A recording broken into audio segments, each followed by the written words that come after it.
여러분 안녕하십니까. 제8회 전국 동시지방선거를 맞아 제주 MBC와 제주일보, 제주 CBS와 제주의 소리 등 언론 4사가 공동으로 기획해 제주시 을 국회의원 보궐선거 후보자 초청 토론회를 마련했습니다. 후보 초청은 공직선거법 제82조의 2, 제4항에 근거했고요. 후보의 좌석 배치와 질문 순서는 사전 추첨에 따라 결정됐습니다. 네, 제주시 을 국회의원 보궐선거 후보자 소개해드리겠습니다. 무소속 김우남 후보입니다. 안녕하십니까. 네, 국민의힘 부상일 후보입니다. 도민 여러분 안녕하세요. 네, 더불어민주당 김한규 후보입니다. 안녕하십니까. 네. 네, 본격적인 토론에 앞서 후보자의 출마 의견을 들어보겠습니다. 정해진 순서에 따라서요. 무소속 김우남 후보부터 시작하겠습니다. 발언 시간 1분입니다. 네, 시작해 주시죠. 존경하는 유권자 여러분, 사선에 도전하는 기호 4번 김우남 후보입니다. 내일 모레가 사전 투표입니다. 고민하지 마십시오. 망설이지 마십시오. 능력 있고 힘 있는 후보 기호 4번 김우남을 선택해 주십시오. 지금까지 경험과 열정을 바탕으로 제주의 미래를 개척하는 데 최선의 노력을 다함으로써 여러분의 사랑에 보답하고자 합니다. 사람 좋다 김우남, 능력 있다 김우남, 의리 있다 김우남, 김우남을 확실하게 선택해 주십시오. 화끈하게 일로서 보답하겠습니다. 감사합니다.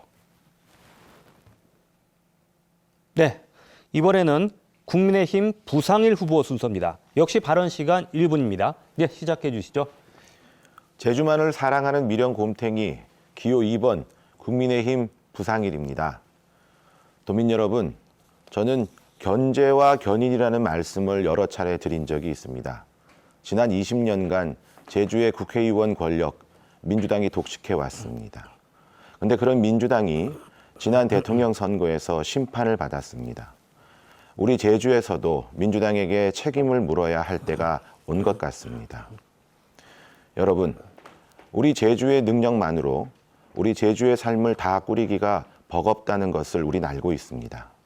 새롭게 출범한 정부와 소통할 여당 국회의원. 지금 우리 제주에는 그 여당 국회의원 한석이 절실히 필요한 때가 되었습니다. 저 부상일 국민의힘 소속입니다.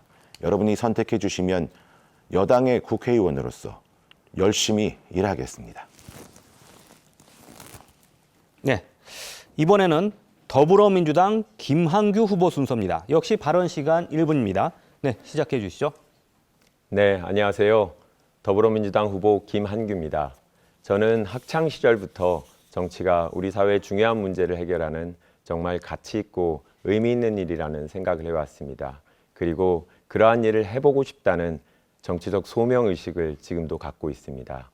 만 47세의 젊은 후보이지만 그동안 오랜 경제 분야 변호사로서 그리고 문재인 정부의 정무비서관으로서 당장 일을 할 준비가 되어 있는 후보입니다.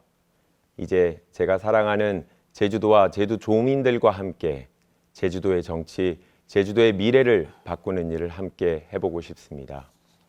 도민 여러분, 이제 과거로 회귀하지 않고 미래로 나아갈 수 있도록 새로운 변화를 선택해 주십시오. 젊은 정치인 김한규를 여러분께서 선택해 주신다면 성과로 보답해 드리겠습니다. 감사합니다. 네, 본격적인 토론에 들어가기 앞서 진행 방식 설명해 드리겠습니다. 오늘 토론은 주도권 토론과 공통 질문으로 나뉘는데요. 주도권 토론은 3차례입니다. 2번의 제주 현안과 공약에 대한 토론과 주제에 제한이 없는 자유 토론으로 진행되고요. 국정 현안에 대한 공통 질문이 2차례 예정되어 있습니다. 주도권자의 1회 발언은 가급적 1분 이내로 해주시고요. 상대 후보의 답변 시간도 되도록 30초 이상 보장해 주시기 바랍니다. 주도권을 가진 후보는 일방적인 발언은 자제해 주시고요. 상대 후보의 발언 기회도 존중해 주시기 바랍니다. 네, 그럼 추첨된 순서에 따라서요. 먼저 부상일 후보부터 첫 번째 제주 현안과 공약 주도권 토론 시작하겠습니다. 8분간 주도권 토론 진행해 주시기 바랍니다. 네, 그럼 시작하겠습니다. 우리 김한규 후보에게 먼저 묻겠습니다. 지금 제주 제2공항의 이슈가 굉장히 뜨겁습니다. 그리고 김한규 후보께서는 제주 제2공항을 지금 추진할 것인지 말 것인지에 대한 답을 하지 않고 절차적 정당성, 정보의 공개 이런 말씀을 계속 하고 계신데요. 그래서 제가 한 가지 이 부분이 궁금하더라고요. 지금 제주 제2공항이 어떻게 해서 추진되게 되었는지, 처음에 제주도민들의 열망에 의해서 추진되게 된 것인지, 아니면 국토부의 일방적인 결정에 의해서 추진되게 된 것인지 그러한 점을 좀 밝혀주시기 바랍니다. 네. 처음 이제 제주도에서 공항이 추진된 것은 신공항으로 추진이 되었습니다. 지금처럼 제2공항이 아니고 제주도민들께서 새로운 공항을 만들었으면 좋겠다라는 의견을 제시한 것 같은데 그게 뭐 제주도민 전체의 의사였는지 이 부분까지는 확인되지 않았습니다. 그러면 추가로 여쭙겠습니다.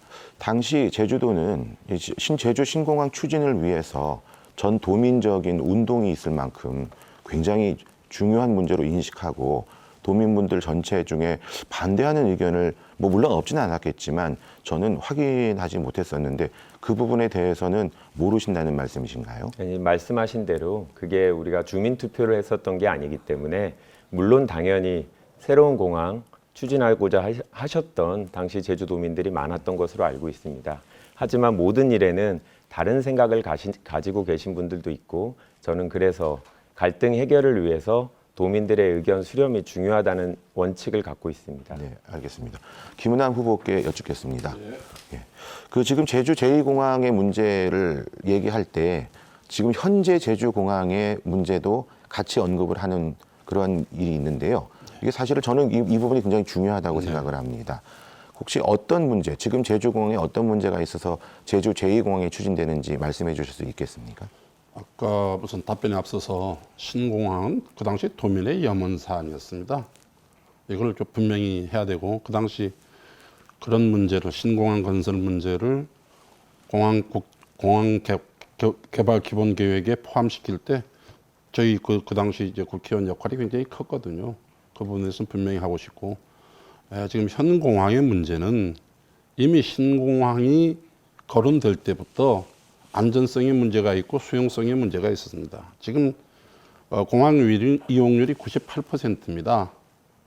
또 결항률도 연 한 1,700회, 지연 출발도 약 한 24,000회가 되기 때문에 연륙수단이 유일한 이 공항이 지금 상태를 극복하지 않고는 제주의 미래도 담보할 수도 없고 또 문나들을 해야 되는 제주 도민의 입장에서도 상당히 불편하고 하는 입장이기 때문에 공항을 한다 안 한다를 떠나서 우선 안전성 확보 측면에만 보더라도 공항 인프라 확장은 필요하다는 게 제 생각입니다. 감사합니다. 잘 들었습니다. 그럼 다시 김한규 후보에게 묻겠습니다. 지금 말씀 들으신 것처럼 사실 지금 제주공항의 안전성 문제는 굉장히 시급한 문제거든요. 언제 항공사고가 나도 이상하지 않을 만큼 위험한 상황이라고 합니다. 그럼 김한규 후보께서 말씀하신 것처럼 제주 제2공항의 추진이 언제 될지 모르는 상황으로 계속 지속이 되면 이 문제가 굉장히 중요한 이슈가 돼버릴 텐데 그 점에 대한 대안은 가지고 계십니까? 그런 부분에 대해서 그러면 도민들을 설득하시는 절차가 필요한 거죠. 그렇게 확실하게 지금 공항의 안전성 때문에 제2공항이 정말 조속히 시급하다면 그런 부분을 우리 제주 도민들을 설득하는 작업을 새로운 정부에서 또 국토교통부에서 하시고 도민들이 공감을 할 수 있다라면 그렇다고 하면 저 또한 반대할 이유가 없다고 생각하고요.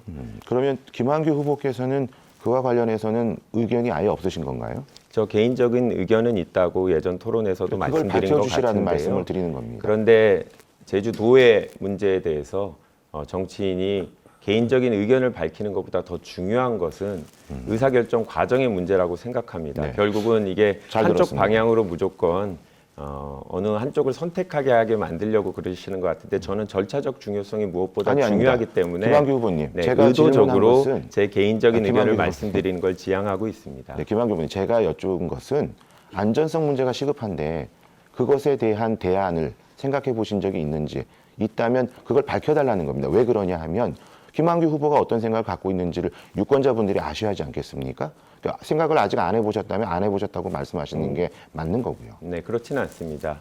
저는 두 가지 방안에 대해서 그러니까 제2공항 건설, 그다음에 기존 공항의 확충 문제 아니면 개선 문제에 대해서도 다 보고서를 보고 의견을 듣고 있습니다. 그래서 저는 우선은 제2공항 추진 여부에 대한 논의에 집중하는 게 저는 맞다고 생각하고 그 부분에 대해서는 저는 지금 정부가 추진하고자 하는 계획 자체를 무조건 반대할 생각은 전혀 없다.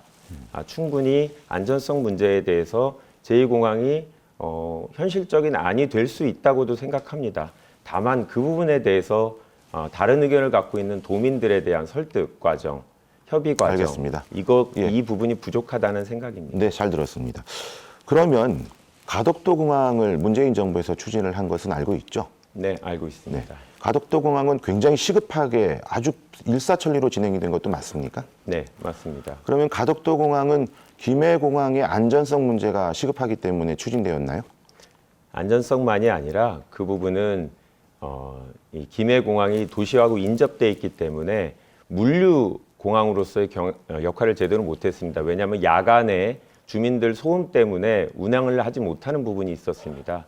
그 경남도의 물류 문제 때문에 새로운 공항이 필요한 좀 독특한 문제가 있었습니다. 네. 굉장히 가덕도 공항의 추진 경위를 잘 알고 계신데요. 그럼 안전성에 시급한 문제가 아니었다면 물류 문제가 굉장히 시급한 문제여서 가덕도 공항이 결정되는 데 있어서 1년도 채 안 걸리는 시간, 특히 뭐 예산 타당성 검사도 다 면제를 해주고 그렇게 해서 진행이 되었던 것입니까? 안전성 부분도 분명히 있었습니다. 아시겠지만 부산공항에서는 예전 중국 민항기 사고도 있었고 주변에 작은 산들을 철거하는 문제, 높이를 낮추는 문제들이 있었는데 그걸로 해결이 잘 안 됐었고요. 당시에는 기억하시겠지만 국민의힘 소속 부산 지역 국회의원들도 모두 찬성을 해서 예비 타당성 조사 면제를 하자는 요구를 한 바 있습니다. 알겠습니다. 지금 제가 질문한 내용에 대해서는 답이 없어서 좀 답답합니다. 저는 이렇게 생각합니다. 우리 제주도는 문재인 정부가 다 잡아놓은 고기이기 때문에 이 일을 미뤄도 큰 문제가 없다. 그것 때문에 심판받을 일이 없다는 오만함이 들어있지 않나. 그에 비해서 영남권이고 부산권인 이 가덕도 신공항 문제는 그 지역의 민심을 돈으로 사기 위해서 추진한 것이 아닌가 생각합니다. 그 이유는요. 제주 제2공항이 기능이 가덕도 공항이 만들어지면서 굉장히 축소될 가능성이 높고 그게 제주도민에게 피해로 오기 때문입니다. 이상입니다. 예, 시간이 다 됐습니다. 네, 이번에는 김한규 후보 역시 같은 방식으로요. 주도권 토론 8분간 진행해 주시면 됩니다. 네, 발언 시간 8분입니다. 네, 김한규 후보님 토론 진행해 주시죠. 네, 저는 김우남 후보에게 여쭙겠습니다. 예. 제가 어제 아라동 지역에서 유세를 하면서 지역 유권자들을 만나다 보니까 생활시설은 아파트 주거시설은 신식아지기 때문에 상당히 좋게 준비가 되어 있고 뭐 주변 환경도 좋습니다만 아무래도 학교 부족 등 생활 인프라 문제에 대해서 지적이 많이 있는 상황이었습니다. 그렇다고 하면 우리 아라동 주민들의 삶의 질 향상을 위해서 구체적으로 어떤 부분이 필요하다고 생각하신지 궁금합니다. 부상일 후보께서도 공약을 하셨지만 지금 초등학교 건설의 문제라든지 또 아라동이 지금까지는 제주시에서 좀 외곽이었기 때문에 발전 이런 면에서 굉장히 소외된 부분이 많았습니다. 그러나 이제 대부분 토지를 기반으로 해서 모든 개발이 이루어지기 때문에 지금이야 아주 개발붐을 타서 굉장히 인구 유입도 많고 또 경제 규모도 커가는 실정이기 때문에 그에 따르는 수요를 다 감당하지 못한 측면이 있습니다. 그런 부분을 다 살펴야 되겠죠. 네, 그렇다고 하면 만약에 새로운 주거에 대한 우리 도민들의 욕구가 있다. 네. 그랬을 경우에 아라돈과 같은 신시가지를 계속 확대하는 게 바람직하다고 생각하십니까? 아니면 원도심을 개발해서 거기에 주거 여건을 개선시키는 게 더 바람직하다고 생각하십니까? 그런 가치 차이고 소비자의 선택의 문제입니다. 아라동을 더 발전시키고 안 시키고 하는 것은 사람이 갈 수 있는 유인을 만들어줘야 되거든요. 원도심도 활성화시키려고 그러면 원도심에 왜 사람이 빠져나가는지에 대한 대책이 있어야 되거든요. 그래야 사람이 가지 않겠습니까? 그러면 우리가 생각할 때 아라동으로 많이 쏠리는 이유는 덜 개발되어 있기 때문에 주거 환경이 좋습니다. 여러 가지 환경이 좋습니다. 그러나 그 반면에 인프라가 부족합니다. 그게 인프라는 깔면 되는 거거든요. 사람이 모이기 시작하면 경제는 돌아가게 돼 있는 거, 순환되게 돼 있는 거예요. 왜 원도심이 공허하냐? 사는 주거 환경이 좋지 않습니다. 장사하는 환경이 좋지 않습니다. 경제 환경이 좋지 않기 때문에 떠날 수밖에 없는 것입니다. 그 사람들을 붙들어 올라 그러면 경제적 동인을 만들어 줘야죠.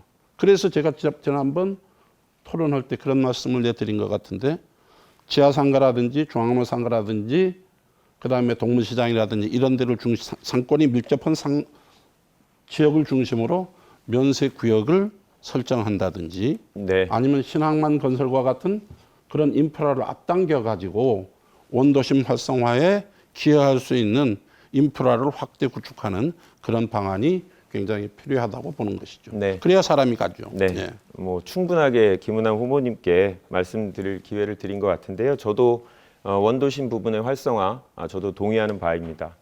또 저녁에는 제가 뭐 1도동, 2도동, 건입동에서 또 유세를 하다 보니까 김은남 후보께서 말씀하신 대로 원도심의 활성화도 또 여전히 필요하다.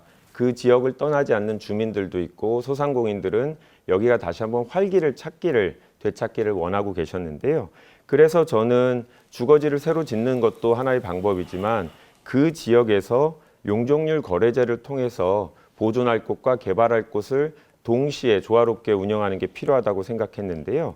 지난번 다른 토론에서 우리 김은남 후보께서는 용적률 거래제가 아직 검증도 안 된, 제대로 시행도 안 된 제도라고 하면서 문제 제기를 하셨는데 그러면 용적률 거래제 의미가 없다고 생각하시는지 묻고 싶습니다. 의미가 없다는 게 아니고 저도 숱하게 정치를 하고 전국을 많이 돌아다녀 봤지만 김한규 후보의 주장대로 그것이 굉장히 유효하고 효율적인 제도라고 한다면 왜 전국에 그런 사례를 적용하는 것이 단 한 군데도 없을까요? 하는 거에 대한 우려를 제가 말씀을 드리는 거예요. 그러니까 후보께서 생각하시는 용적률 거래제가 어떤 이상적인 건지는 모르겠어요. 또 현실에 반영되는지도 모르겠어요. 그래서 제가 여러 가지 그 관계되는 분들에게 문의를 했습니다. 혹시 용적률 거래제를 아느냐? 아는 사람이 거의 없어요. 그러면 제가 네. 여쭤보겠습니다. 그러면 표현이 결합 건축이라고도 사용을 하는데 네. 그거에 대해서는 들어보신 적이 있습니까? 결합 건축도 제가 들어본 적이 없습니다. 네. 좀 간단히 설명을 드리면 네. 이게 2015년 12월 28일 19대 본회의에서 결합 건축이란 제목으로 용적률 거래제가 처음 도입되었는데 당시에 우리 김은남 후보께서 어떻게 이 법안에 대해서 의견을 제시하셨는지 기억이 나시나요? 글쎄, 그 기억이 잘 안 납니다. 네, 김은남 의원님께서는 이 법안에 대해서 찬성을 하셨습니다. 그리고 이게 당시에 상당히 의미 있는 제도로 언론에도 많이 보도가 되었는데 우리 김은남 후보께서 처음 들어본다고 하시니까 제가 궁금해서 당시 국회의사록이라든지 찬성한 의원들 명단을 다 뒤져봤는데 김은남 의원님께서도 당시에 분명히 찬성했었던 것으로 알고 있습니다. 그래서 사실 그러면 본인이 발의하지 않은 법안이란 이유로 제대로 법안에 대해서 이해를 하지 못하고 찬성하지 않은 건가 의문이 드는데 어떠신가요? 그런 국회 그 의사결정 처리 과정을 잘 몰라서 하는 말씀인 것 같은데 모든 법안은 국회 소위의 의견을 굉장히 존중합니다.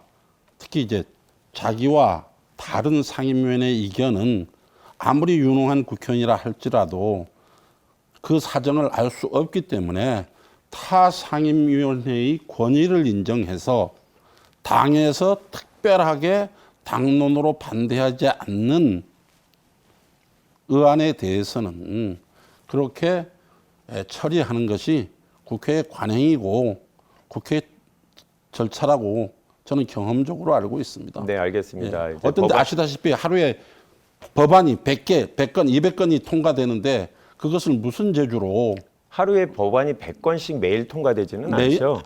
아니 본회의를 매일 열지 않죠. 그럼 네. 그런 식으로 말씀을 하면 그건 국회에 대한 이해가 부족한 거죠. 네. 예. 그 부상일 후보께 문의드리겠습니다. 재건축 필요성 저도 동의하는데요. 문제는 이제 용적률일 것 같습니다. 한 180% 정도를 넘는 아파트 같은 경우에는 재건축을 하더라도 사업성이 부족해서 아무래도 좀 어려움이 있을 것 같은데 이런 문제 어떻게 해결하고 싶으신가요? 아까 용적률 거래제도 말씀하시고 하셨는데요. 용적률의 문제로 재건축의 문제가 해결되지는 않습니다. 결국은 이제 고도 제한의 문제하고 연결될 수밖에 없죠. 용적률이 많다고 해서 고도 제한에 걸려 있는 경우 그 건물을 계속 지을 수는 없으니까요. 그렇지만 일정한 부분의 고도 제한을 풀어주게 된다면 용적률을 충분히 활용할 수 있고 그렇게 용적률이 충분히 활용할 수 있기 때문에 주변 토지를 삶의 쾌적한 환경을 조성하는 데 사용할 수 있다고 생각합니다. 네, 시간이 다 됐습니다. 다음 또 주도권 토론 시간이 있으니까요. 네, 이번에는 김우남 후보의 주도권 토론 순서입니다. 역시 발언 시간은 8분입니다. 네, 김우남 후보님 8분간 주도권 토론 진행해 주시죠. 네. 예, 두 후보에게 공통적으로 이제 질문하겠습니다. 오늘 동부하수처리장 증설공사가 재개된다고 합니다. 아셨죠? 네, 알고 있습니다. 저희 입장은 이렇습니다.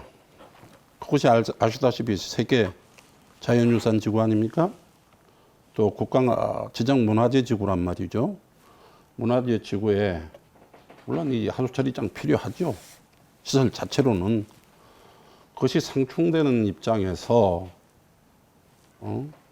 주민의 합의라든지 이런 동의 없이 또 이게 강제적으로 이제 집행하려고 하는 이 처사에 대해서 어떤 생각을 갖고 계신지 한번 입장을 좀 각자 좀 짧게 말씀해 주시면 좋겠습니다.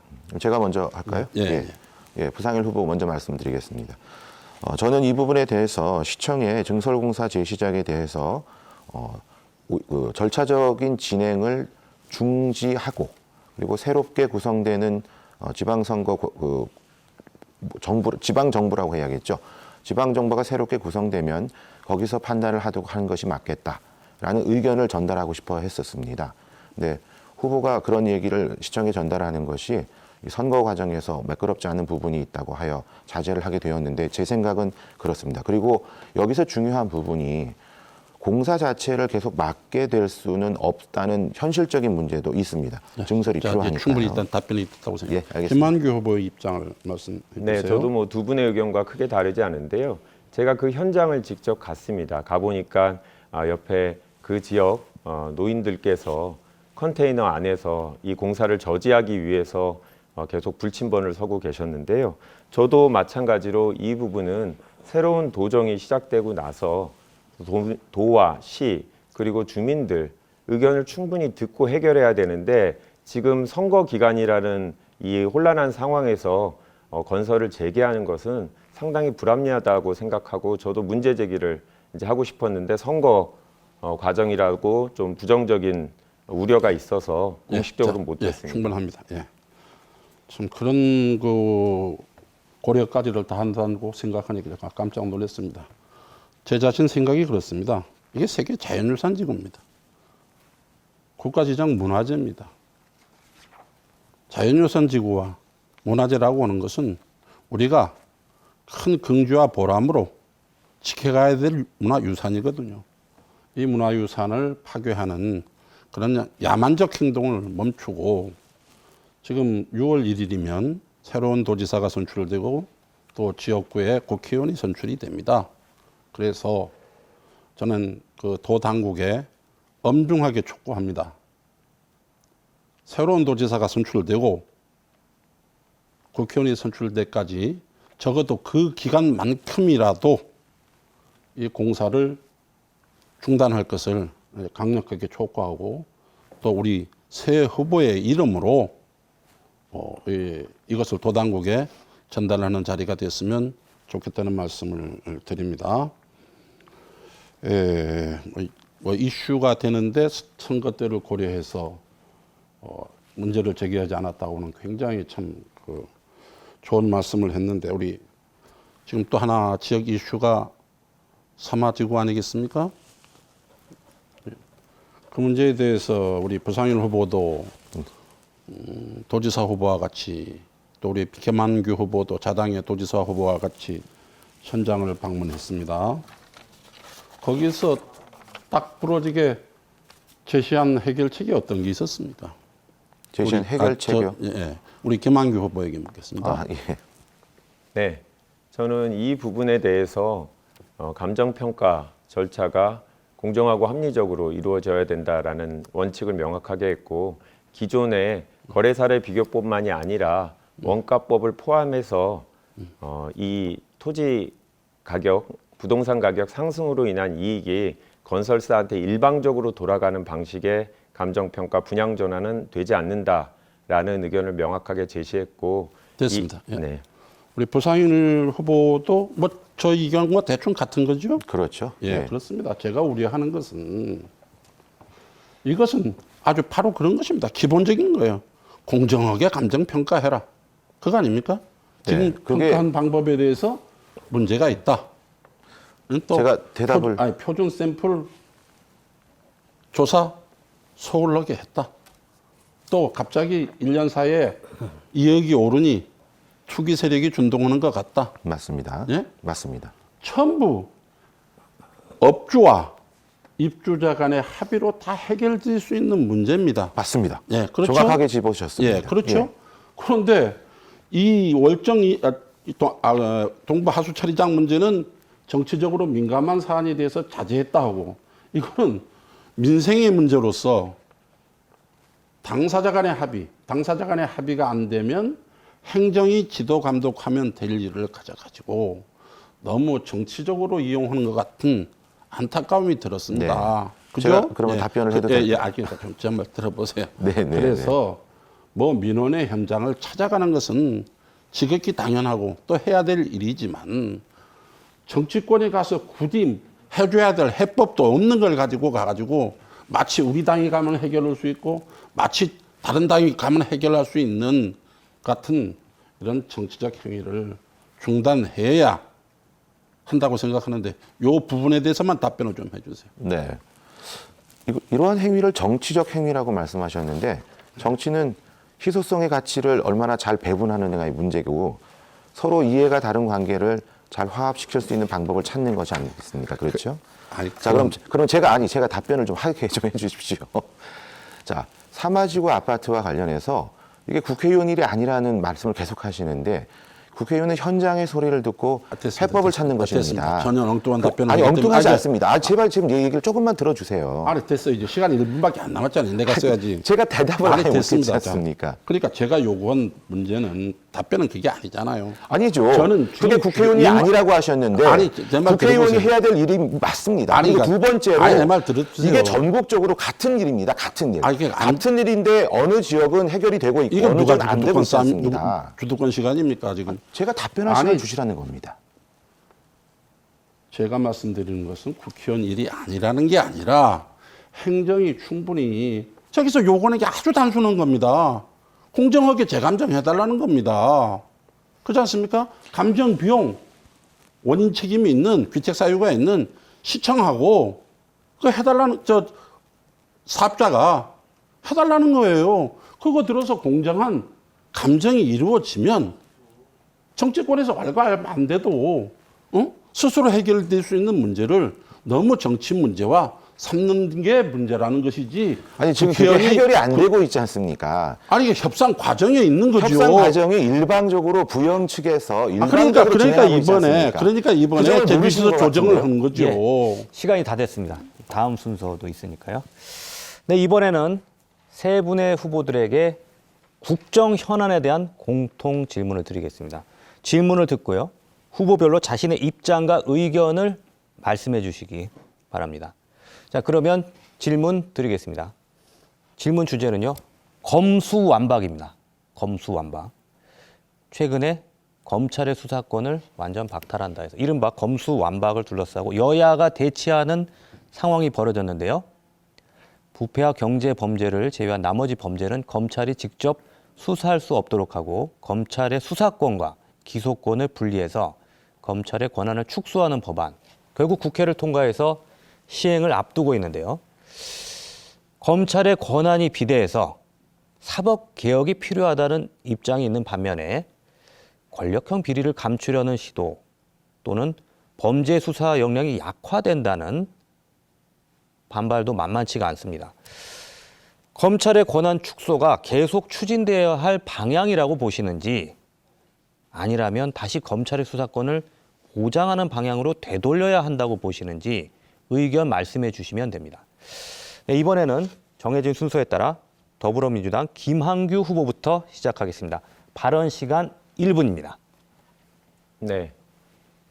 권력은 힘이 비대해지면 당연히 부패할 수밖에 없고 남용될 수밖에 없습니다. 그렇기 때문에 검찰의 수사권을 제한해서 수사와 기소권을 분리하는 일은 오랜 우리 형사사법 체계 개선의 과제였습니다. 최근에 국회에서 검찰 수사권을 제한하는 방향으로 여야 합의가 이루어졌습니다. 그런데 이 합의를 지금의 여당이 일방적으로 파기하고 그럼으로 인해서 여당이 당시 민주당이 정의당과 합의해서 법안을 개정을 했습니다. 저는 이 수사권 조정 방안은 방향성이 맞다라고 생각합니다. 그리고 이를 위해서는 경찰이 수사 능력을 신속하게 보완해서 국민의 불편도 해소할 수 있어야 된다라고 생각합니다. 방향 맞고 이거의 후속 작업이 필요한 시기입니다. 예. 네, 다음은 무소속 김우남 후보 순서입니다. 역시 발언 시간 1분입니다. 검수완박에 대해서는 뭐 긍정적인 측면도 있고 부정적인 측면도 있습니다. 뭐 심지어 어떤 사람은 모 후보의 검찰 수사를 막으려고 이제 방탄으로 만들었다는 얘기도 있고, 저는 기본적으로 국회는 아무리 좋은 법이라도 그 법을 통과시키려고 하면 그 절차와 과정이 민주적이라야 된다고 생각합니다. 이 법안을 통과시키면서 어떻게 했습니까? 쪼개기 회기 만들고 이렇게 해가지고 법안을 통과시켰기 때문에 국민의 저항도 생기는 것이고 국민의 공감대도 받지 못한다고 저는 생각하고 있기 때문에 검찰의 개혁은 개혁대로 하되 그것을 입법화할 수 있는 과정 자체도 민주적이고 순리적으로 했으면 많은 공감을 받지 않을까 하는 아쉬움이 있습니다.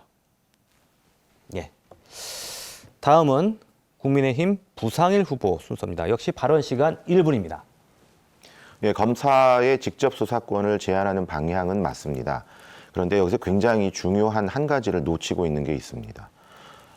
수사권과 관련된 문제는 재판하고도 연결이 되어 있고 그래서 전 국민에게 바로 영향을 미치는 굉장히 중요한 사안인데 수사권 조정과 관련해서 같이 연동되어서 해결해야 될 문제를 하나도 언급하지 않고 검토하지도 않은 상태에 이 문제가 결정이 되었다는 것입니다. 절차의 문제만이 아니라 내용의 문제도 굉장히 심각하죠. 이 경찰의 수사권 문제와 관련해서 저는 이런 점들이 같이 고려된다는 말씀을 드리고 싶은데요. 그건 무엇이냐? 지금 현재 대부분의 수사는 국가경찰이 하고 있습니다. 경찰청장이 수사청장을 상대로 제주도 이도에 있는 누구한테 대해서 조사해봐 하면 일사불란하게 움직입니다. 이러한 권한을 제한하기 위해서는 사실 지방자치경찰제가 얼마나 풍부한 권한을 갖느냐의 문제와 연결되어 있는데 이게 빠져 있습니다. 예. 시간이 다 됐습니다. 네, 두 번째 제주 현안과 공약 주도권 토론 진행하겠습니다. 이번에는 추첨된 순서에 따라 무소속 김은남 후보 먼저 토론 진행하겠습니다. 발언 시간 8분이고요. 네, 김은남 후보님 8분간 주도권 토론 진행해 주시죠. 김한규 후보께 묻겠습니다. 혹시 그 몇 번이나 4.3 국가 추모식에 참석했었습니까? 네, 추모식에 참석한 거는 한 번이었습니다. 언제 했죠? 네, 올해 참석했습니다. 올해? 네, 그전에는 참석할 의사가 없었습니까? 네, 의사가 없었던 거는 아니고 제가 뭐 공직에 있지 않았기 때문에 특별히 초청을 받거나 그리고 또 그 기간 동안 4.3에 초청을 받아서 오는 분이 몇이나 되죠? 뭐 그 당시 초청받을 위치에 있었나요? 저는 일반 시민이었기 때문에 그러니까 일반 시민들이 자발적으로 참석하는 겁니다. 관심을 갖고 있었습니다. 예, 그렇게 답하면 될 일을.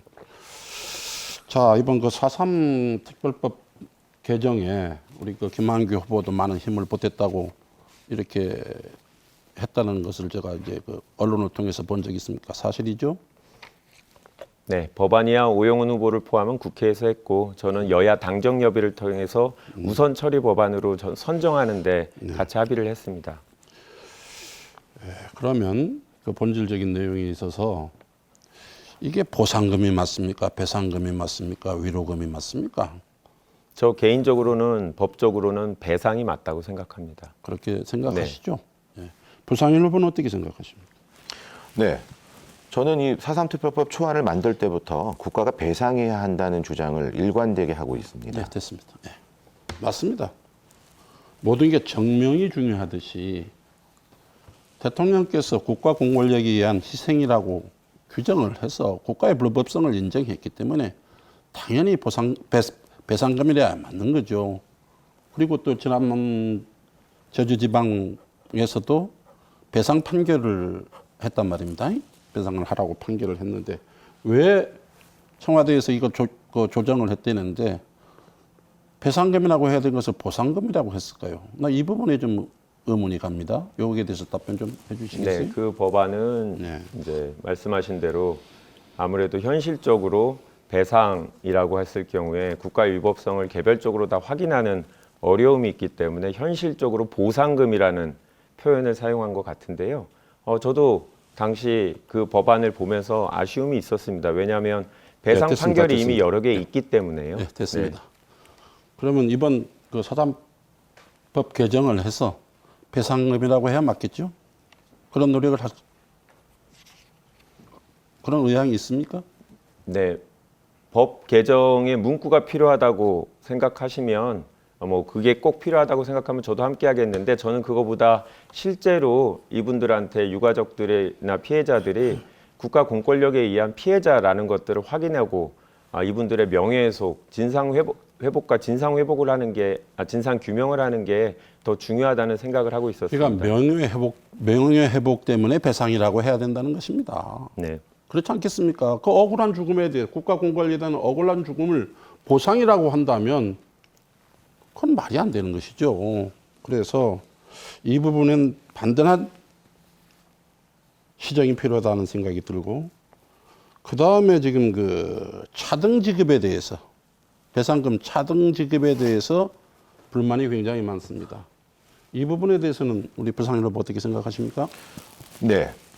4.3 유족분들 그리고 희생자분들의 명예를 회복시키는 방법으로 배상을 말씀하셨듯이 차등 지급은 당사자들이 거기에 동의하지 않는 상태에서는 바람직하지 않다고 생각합니다. 하지 말아야 된다고 생각합니다.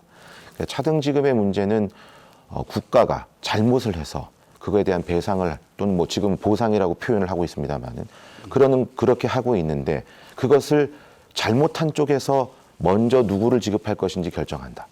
이건 명예회복의 문제만이 아니라 일반적인 정서에도 네, 맞지 됐습니다. 않다고 네, 생각합니다. 예, 거기에서 이제 제기되는 문제가 이제 그 가족관계 특례가 굉장히 중요한 사안이죠. 그렇죠. 예, 이 부분에 대해서 그 유족들이 요구하는 사안을 우리 저 김한규 후보는 이해하고 계십니까? 네, 알고 있습니다. 네, 말씀 좀 요약해 주시죠. 기본적으로 본인이 실제로 돌아가신 부모님의 호적으로 지금 가족관계 등록부에 기재되어 있지 못한 유족들이 자신들의 뿌리를 정확하게 기록할 수 있도록 이 절차가 조금 더 용이하게 인정되어야 된다라는 요구를 하고 있는 걸로 알고 있습니다. 법적으로 인지 청구라는 게 현재 제도가 있습니다만 그게 현실화되기 어렵기 때문에 보다 간이한 절차 요구하고 계십니다. 네. 예.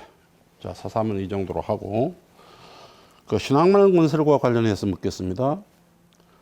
그 신항만 건설이 문재인 대통령 선거 공약이라는 거 우리 김한규 후보 알고 계십니까? 네. 그 5년 동안 아무런 진척이 없어요. 그 이유가 뭐죠? 네. 뭐 그 부분에 대해서는 뭐 안타깝게 생각을 하고 있고요. 아니 안타깝게 이유가 뭐라고 생각하느냐는 겁니다. 네. 이게 국가 항만 기본 계획에 다 수립이 되어 있는 거거든요. 그럼에도 불구하고 또 청와대 1년 근무를 그렇게 자랑스럽게 생각하는 김한규 후보께서 문재인 대통령이 제2의 공항도 공약을 하시고 신항만도 공약을 하셨는데 제2의 공항도 5년 동안 신항만도 5년 동안 아무것도 이루어진 게 없어요. 정부가 이렇게 무책임해서 되겠습니까? 네. 그런 무책임한 정부 밑에서 일했던 사람이 그것을 화려한 무슨 스펙이나 경력이 되는 것처럼 지금 거기가 그럼 혹시 그 사업 기간이라든지 소요 예산은 알고 있습니까? 정확한 소요 예산은 이제 자료에 나와 있을 텐데요. 기본적으로 지금 뭐 김은남 의원님께서 민주당에 소속돼 있었고 문재인 아니, 정부에서 제가 그런 얘기 하지 마시고 지금 공기업으로 임명까지 묻는 거에 좀 되셨는데 답변을 해주세요. 자료 이런 보면 얘기를 안다. 하시는 거에 대해서 그- 상당히 저는 안타깝게 생각하고요. 기본적으로 국책사업과 같은 경우에는 아무래도 공약으로 내세웠다 하더라도 경제 아니, 타당성 그러니- 검사하고 예산 때문에 아니, 자, 공약을 자, 제대로 됐습니다. 이행하지 됐습니다. 자, 못한 됐어요. 점에 대해서는 저도 됐습니다. 안타깝게 생각하고 지금 있습니다. 안타깝게 생각하는 것은 아무런 준비 없이 공천만 봐갖고 와가지고 권력을 탐하는 후보의 자세가 너무 안타까운 거예요. 이거는 문재인 대통령의 공약이기도 하고, 예? 지금 윤석열 대통령의 공약이기도 합니다.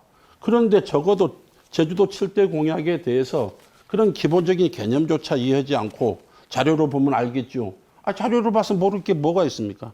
이게 정말 진정한 유권자를 위한 자세입니까? 아니 그렇지 않습니다. 저는 김은남 의원님이 얘기하시는 크루즈 모항 유치 예. 이런 부분에 대해서는 전 좀 견해를 달리합니다. 아니 이거 묻는 거에 답변을 하세요. 그건 저도 생각이 다르기 때문에 그거는 네. 질문할 때 아니, 그러니까 신앙- 자기 주도권 시간 때 저에게 질문해 주시면 제가 아주 성실하게 저희 소신껏 답변을 해드릴게요. 자, 부상일 후보는 이게 어떻게 생각하세요?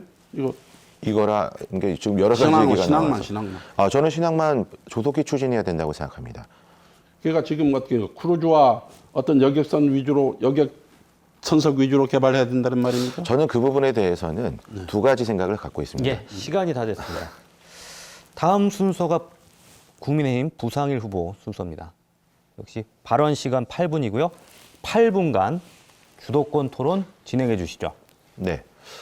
아까 제가 대답을 다 못했기 때문에 조금만 그 부분에 대한 말씀을 드리고 질문을 진행하도록 하겠습니다. 저는 제주 신항만이 크루즈와 관련된 관광의 기능을 강화시킨 부분, 그 부분은 신항만과 관련된 부분이어서 특별히 이의를 달지 않아도 저는 괜찮습니다. 그런데 기존의 제주항의 기능, 거기에 물류와 관련된 기능을 더 강화해야 될 필요가 있어서 이 두 가지가 복합적이고 종합적으로 조화를 이룰 수 있는 그런 계획이 되길 바랍니다. 그리고 이제 제가 질문을 좀 하겠습니다. 김한규 후보에게 묻겠습니다. 용적률 거래제를 아까 말씀을 많이 하셨어요. 네.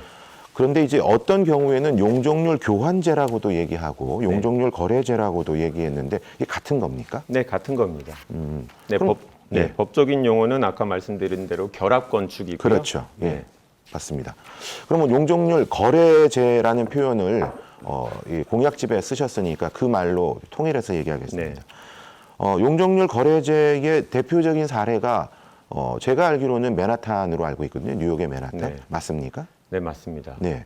그러면 뉴욕의 맨하탄에서는 이 거래제가 그래도 활성화가 되어 있어요. 그게 제가 조사해 봤더니 개발권 양도 제도라고 우리말로 번역이 가능합니다. 네. 뭐 트레이딩 디벨롭먼트 라이츠라고 이렇게 하는 것 같은데 네. 이 제도가 우리나라에서도 특히 원도심에 들어왔을 때 어떻게 활용될 수 있느냐를 생각하려면 그리고 많은 연구를 하신 것 같아서요. 그래서 한 가지 여쭙겠습니다. 이게 적용될 수 있는 지역이 현재 어디라고 생각하십니까? 저는 제주시 지역에 있는 을 지역에 있는 1도동, 2도동, 권입동 이런 원도심들 전부 다 가능한 부분이라고 생각합니다. 그러면 어느 지역, 그러니까 제가 알기로는 1도 1동과 2도 1동, 건입동이 우선은 이제 이 원도심에서 중요한 그 지역인데 이 거래제가 가능한 그 사이트라고 보통 얘기하죠. 어느 지역이라고 좀 말씀해 주실 수 있는 것을 검토해 보신 적은 있으십니까? 아닙니다. 이거는 저는 기본적으로 아까 말씀하신 미국 사례와 같이 기본적으로 민간이 결정을 하는 겁니다. 이거는 민간이 서로 거래를 하는 것이기 때문에 제가 이 지역에서 당신들이 뭐 결합 건축을 하라 이렇게 유도할 수 있는 것은 아니고요. 아, 예. 제 질문을 좀 잘못 이해하신 것 같은데요. 원래 이제 용적률 거래제가 뉴욕에서 성공을 한 이유 중에 대표적인 것은 보존 가치가 있는 그 건물. 근데 보존 가치가 있는 건물은 다시 증축이 불가능하기 때문에 보존 가치가 있는 건물의 용적률을 새로 개발하고자 하는 그 바로 주변 토지가 대부분이죠. 네. 거기에 양도를 해서 팔아서 그래서 고밀도 그 건축이 가능하도록 하는 것이잖아요. 그죠? 네, 맞습니다. 그러면 우리 원도심 지역에 어느 지역이 보존 가치가 높아서 용적률을 거래할 수 있는 건물이나 지역이 어디라고 보시는 겁니까? 저는 그게 이제 문화유산이 있는 곳이 아무래도 용적률 거래제가 가장 많이 활용될 수 있는 곳이라고 생각합니다. 그렇죠. 그러니까 그 문화유산이 있는 포인트가 어디라고 알고 계시냐는 겁니다. 네, 그 부분은 아무래도 뭐 삼성열 주변이라든지 그 다음에 제주시 을 자체는 아니지만 이제 관덕정을 포함한 이제 중앙로 부근 이런 부분들이 아무래도 관광지로서 또 제주도민들이 꼭 관광지가 아니더라도 알겠습니다. 우리들의 유산으로 중요하게 생각하고 있는 곳으로 잘 생각하고 알겠습니다. 있습니다. 지금 말씀하신 뭐 관덕정이나 삼성열이 그런 용적률 거래제의 대상에서 양도할 수 있는 용적률이 있는지 그것도 한번 좀 더 꼼꼼하게 살펴보실 필요가 있을 것 같고요. 알겠습니다. 그러면 그 부분에 대해서는 한 가지만 더 여쭙고 네. 마무리하도록 하겠습니다. 용적률을 거래한다 하더라도 실제 건물을 지으려면 고도가 완화되지 않으면 집적된 건물을 지을 수가 없는데 지금 그럼 원도심에 고도 완화와 관련된 그 부분은 어떻게 고려하고 계신지요? 네, 고도 완화는 우리 부후보께서 계속 얘기하셔서 아니 원도심 내에서 네, 말씀드립니다. 관심을 갖고 있는데요. 저는 고도 완화에 대해서는 이거는 저는 도에서 제주도 지역 전체 형평성을 고려해서 결정해야 돼서 저는 일방적인 완화에 대해서는 조금 조심스럽게 생각하고 있는 상황입니다. 알겠습니다. 이렇게 고도 완화와 관련해서 원도심 지역, 예를 들어서 건입동이라고 하거나 1도 1동 지역을 아예 특정 지어서 말씀드릴게요. 그 지역의 고도 완화가 가능할 거라고 생각하십니까? 그 부분은 제가 조금 더 아까 말씀드린 대로 다리 지역하고의 형평성을 고려를 해야 되는데 저는 꼭 고도 완화를 해야지만 재건축이 가능하다고 생각하지는 아니, 그 않습니다. 말씀은 아니고요. 네. 용적률 거래를 통해 집적도 있는 건물, 슬림한 건물을 제대로 지으려면 네. 그 부분도 같이 검토가 돼야 되는데 검토를 하셨는지. 왜냐하면 용적률 거래제를 워낙 강하게 주된 저는 영향을 용적률 하셔서. 거래제로 해결할 수 있기 때문에 네, 알겠습니다. 네. 그러면 두 번째로 묻겠습니다. 기초자치단체 부활과 관련된 부분입니다. 네. 예, 그 김은하 후보에게 먼저 여쭙고 김은하 후보께서는 기초자치단체의 부활에 대해서 찬성하십니까? 반대하십니까?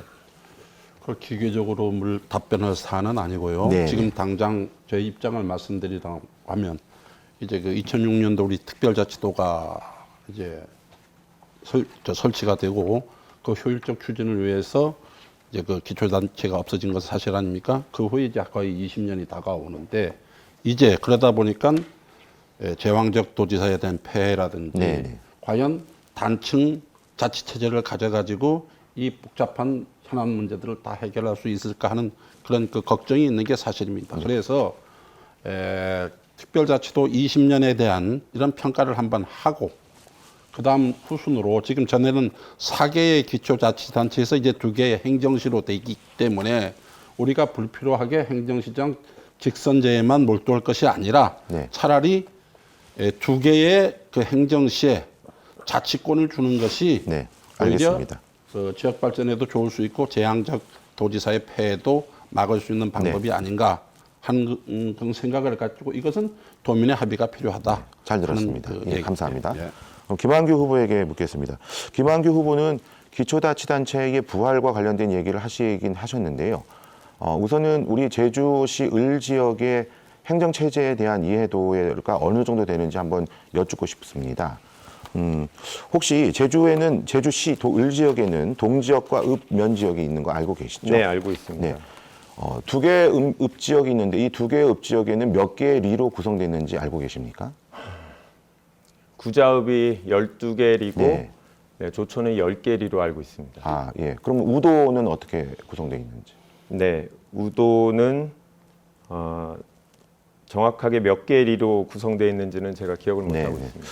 우도는 4개의 리로 구성되어 네. 있고 예전에 연평리라고 불렸었죠. 네. 근데 이제 우도면이 되면서 연평리라는 그 용어는 사용하지 않고 있습니다. 그리고 조천도 12개의 리가 있는데 아마 이제 대을 1, 2리와 선을 1, 2로 이렇게 나눠져 네, 있는 맞습니다. 거를 합쳐서 그걸 얘기드렸습니다. 약간 좀 착오하셔 가지고 10개의 리라고 착오가 아니라 말씀하시고. 공식적으로 지금 선을 리로 이제 선을 리로 사용하고 있습니다. 공식적으로. 아, 예. 공식적으로 그렇게 사용해서 10개다? 네. 예, 알겠습니다. 시간이 다 됐네요. 예, 시간이 다 됐습니다. 네, 다음 순서 더불어민주당 김한규 후보 순서입니다. 역시 발언 시간 8분입니다. 8분간 주도권 토론 진행해 주시죠. 네. 저는 김은남 후보께 문의드리도록 하겠습니다.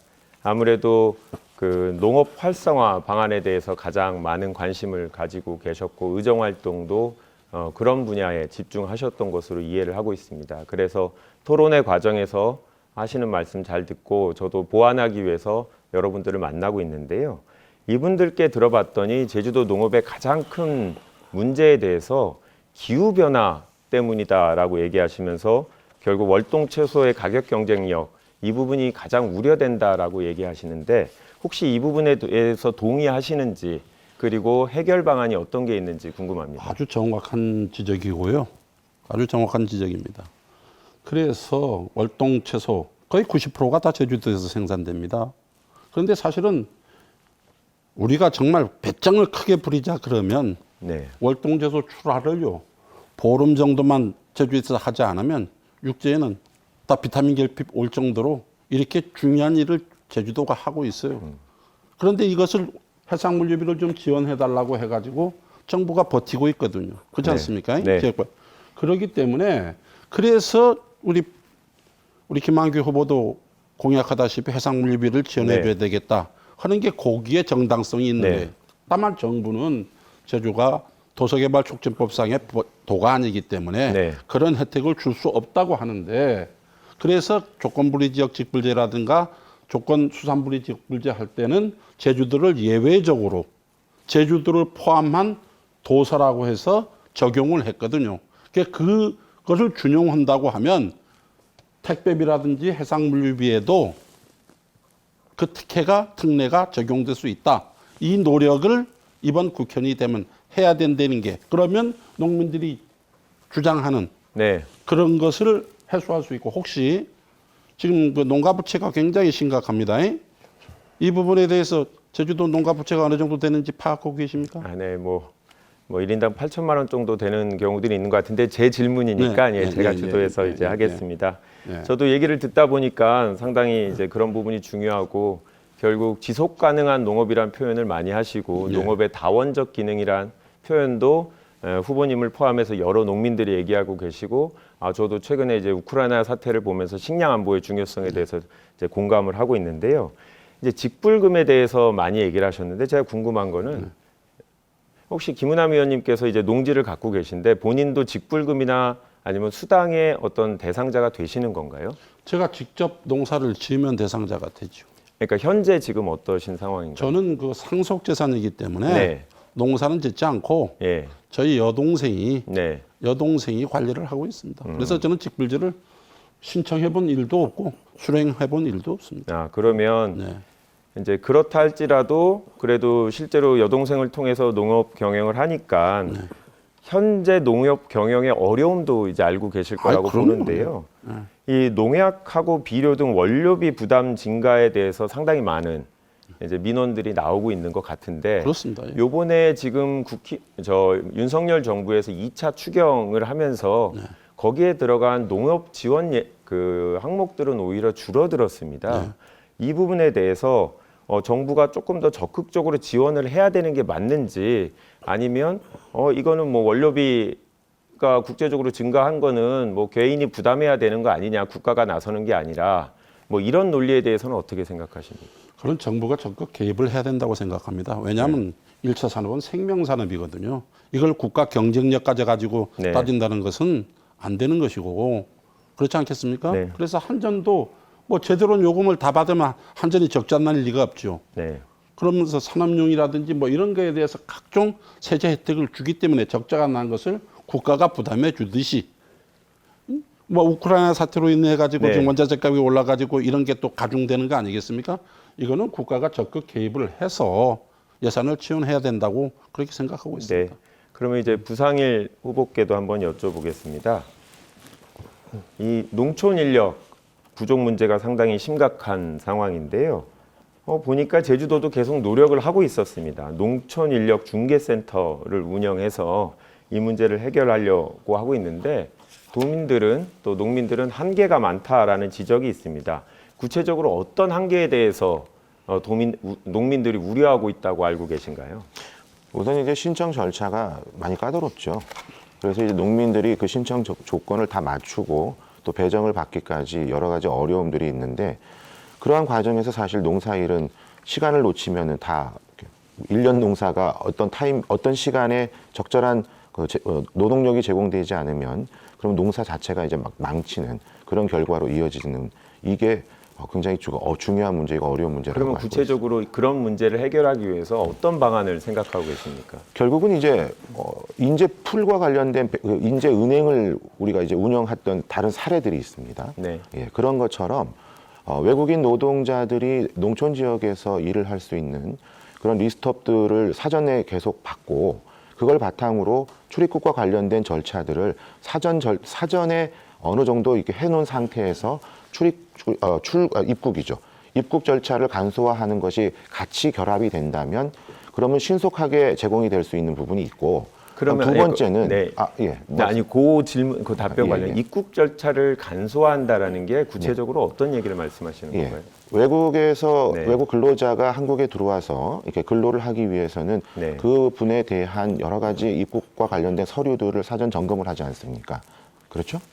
그러면 그 형식적인 서류 준비 뭐 이런 아니죠. 것들이고 아니, 그것만이 아니고요. 네. 형식적인 서류 준비나 이런 것들을 필요할 때, 그러니까 어떤 그 외국 근로자가 들어오려고 할 때 그때 신청을 받아가지고 그 여러 가지 이제 절차가 진행이 되는데 그분들이 여기 들어오려면 필요한 TO들을 이렇게 결정을 하고 합니다. 저는 그거보다도 오히려 한국에 입국을 해서 일을 하려고 하는 그런 외국인 노동자들을 사전에 지원을 받거나 그래서 이제 인재 풀처럼 운영을 하고 필요한 TO가 나오면 즉시 입국이 가능한 그런 절차들이 마련된다면 그러면 이제 농가에서 노동력이 필요할 때 굉장히 빠른 시간에 공급을 받을 수 있다고 네. 생각합니다. 그러면 지금 이제 계절 근로자들에 대한 단기 비자 이런 요구들이 있는 것 같은데 지금 1년에 우리가 이런 절차를 통해서 공식적으로 농촌 분야에 제주도 외국인 근로자들이 어느 정도 와서 일하고 계신다고 알고 계십니까? 그 수치는 제가 잘 모르겠어요. 네. 예, 그 수치는 정확하게는 잘 모르겠고요. 근데 이거를 계속 확대해야 된다 이런 생각을 갖고 계신 건가요? 확대의 개념보다 네. 아까 말씀드린 필요한 시기에 적절하게 분배가 돼야 된다. 네. 그러기 위해서는 필요해서 입국 절차가 시작되는 그런 개념보다는 사전에 준비를 해서 그런 이제 뭐 어떻게 보면 인력 뱅크라고 아까 말씀드렸는데 그 뱅크에서 바로 이제 쓸 수 있도록 하는 그렇게 제도가 개선될 필요가 있다. 이 말씀을 드리는 것입니다. 지금 외국인 노동 근로자들의 하루 인건비가 현재 어느 정도 된다고 알고 계신가요? 그건 일이 어떤 일이냐에 따라서 농업 많이 분야 다르죠. 일입니다. 예, 지금 제주도에서. 예, 그러니까 뭐 간단한 경우에는 한 8만 원, 비싼 경우에는 한 14만 원 이렇게 올라가는 것으로 알고 있습니다. 예, 시간이 다 됐습니다. 네. 네, 이번에는요. 두 번째 공통 질문 드리겠습니다. 후보자께서는 질문을 듣고 자신의 입장과 의견을 말씀해 주시면 됩니다. 두 번째 공통 질문 주제는 정년 연장입니다. 정년 연장입니다. 고령화 시대가 되면서 현재 60세인 정년을 연장해야 한다는 주장이 나오고 있는데요. 정년을 연장함으로써 국민들의 노후 소득을 보장하고 노동력 부족 현상을 해결하자는 입장이 있는 반면에 무조건적인 고용 보장이 기업에 부담을 준다는 또는 무엇보다도 청년층의 일자리가 부족해질 것이라는 반론도 만만치가 않습니다. 후보님들께서 국회에 가시게 되면, 당선이 돼서 국회에 가시게 되면 정년 연장 추진에 관련된 법률이 상정될 수 있습니다. 정년 연장 추진에 대한 후보님들의 입장은 어떤지 말씀해 주시면 됩니다. 이번에는 추첨된 순서에 따라 국민의힘 부상일 후보부터 시작하겠습니다. 발언 시간 1분입니다. 네, 고령화 시대에서 정년 연장은 저는 필요하다고 생각합니다. 그런데 정년 연장만을 생각해서 얘기하면 두 가지 점에서 문제가 발생할 수 있습니다. 첫 번째는 아까 말씀하셨던 것처럼 임금을 줘야 되는 사업자 측에서는 굉장히 큰 부담이 생기겠죠. 그래서 나온 것이 임금 피크제가 있습니다. 임금 피크제를 적용을 하게 되면 지급될 그 임금의 총량이 사실 어느 정도 계산이 됩니다. 그러면 기업의 입장에서도 임금 총량이 계산이 되면 기업 운영과 관련된 계획을 세울 수 있다고 생각합니다. 두 번째는 늘어나는 그러니까 의료비를 비롯한 건강과 관련된 물이 늘어나게 되는데 결국 노동의 질하고 이 부분은 연결이 될 수 있습니다. 그러면 노동 강도를 조절해줘서 적절한 일자리를 배치받을 수 있도록 해야 된다고 생각합니다. 이 두 가지 점을 고려를 해야 된다고 생각합니다. 네. 다음은 더불어민주당 김한규 후보 순서입니다. 역시 발언 시간 1분입니다. 네, 정년 연장 정말 어려운 문제입니다. 고령층이 안정적인 소득이 확보되지 않은 상태에서 남은 여생에 대한 두려움이 있는 이 순간 정년 연장을 원하시는 분들이 많이 있을 겁니다.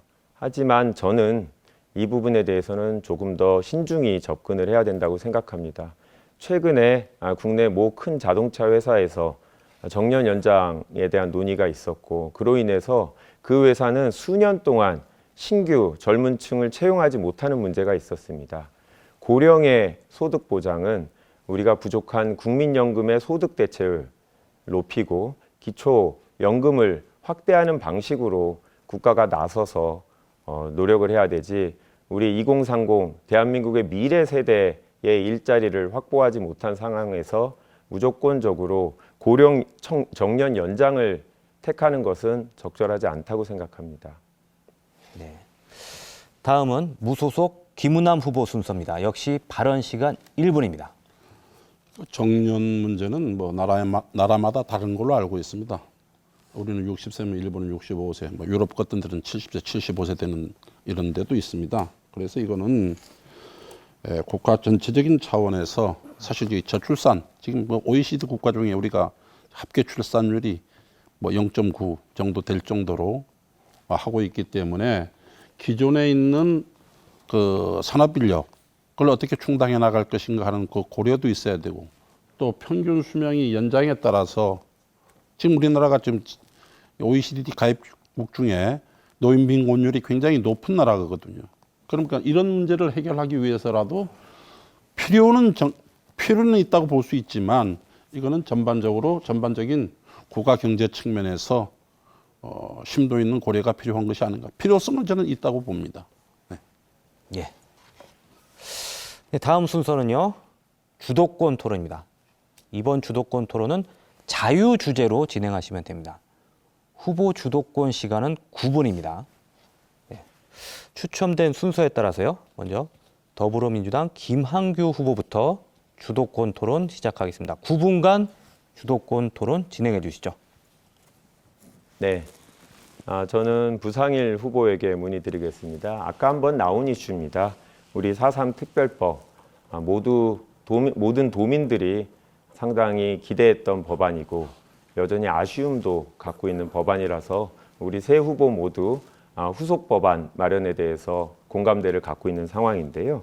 최근에 보면 이제 4.3으로 인해서 억울하게 유죄 판결을 받은 피해자와 유가족들 이분들의 어려움을 해결하기 위해서 재심 절차가 있습니다. 이 특별 재심 절차가 법에 이제 규정되어 있는데요. 문제는 최근에 이에 대해서 유가족들이 상당한 불만을 표하고 있는 상황입니다. 현재 혹시 부 후보께서는 지금 유가족들이 왜 지금 특별 재심에 대해서 문제를 삼고 있는지 알고 계시는가요? 네, 제주지검의 담당 공판 검사가 이 특별 재심 절차와 관련해서 절차적인 문제를 절차적인 문제에 대한 이의를 제기하면서 항고를 한 문제가 있죠. 예, 특별 재심 절차가 신속하게 진행되는 것이 방해되고 있다고 불만을 갖고 있는 것으로 알고 있습니다. 네. 우리 부상일 후보께서도 검찰에서 잠시 일을 하셨던 것으로 알고 있는데 지금 우리 검찰이 말씀하신 대로 법원이 특별 재심 결정을 내렸음에도 불구하고 검찰이 항고를 해서 재심 절차가 진행되지 못하고 있는 상황입니다. 그런데 문제는 새로운 제주지검장도 이 부분에 대해서 재고할 생각이 없다.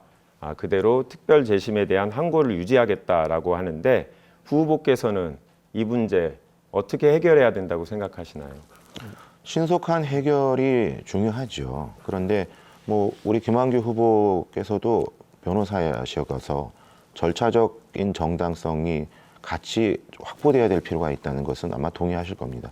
그러니까 유족분들에게 어떠한 이유로 그렇게 됐는지가 부당한 이유라고 판단이 된다면 그건 검찰이 그에 대한 책임을 져야 된다고 생각합니다. 그러니까 구체적으로 검찰이 어떠한 절차적인 문제 때문에 이 특별 재심 항고를 하고 있는 겁니까? 검찰의 구체적인 이유는 제가 잘 모르겠습니다. 네, 제가 이해하기로는 검찰이 이 구체적인 사실관계 확인 절차가 필요하다. 이 특별 재심을 신청하는 사람들이 실제 피해자인지를 확인해야 된다라고 얘기를 하는데요. 근데 그 부분에 대해서 저는 법조인이지만 좀 이해가 안 되는 게 우리 4.3위원회 자체가 그런 피해 유무를 확인하는 역할을 하고 있고 그런 법에 정해진 위원회에서 이미 결정을 한 건데 이런 사실이 확인되지 않았다라는 이유로 특별 재심 인정하지 않는다라고 하면 과연 이 제도가 제대로 운영될 수 있을까 하는 우려가 있습니다. 그래서 김우남 후보님께 아니요, 잠깐만요. 그 부분에 대해서 제가 약간 추가 답변을 할 것 같아요. 하시죠. 네. 지금 검찰이 그렇게 한 부분을 제가 옹호하려는 것은 아니고요. 네.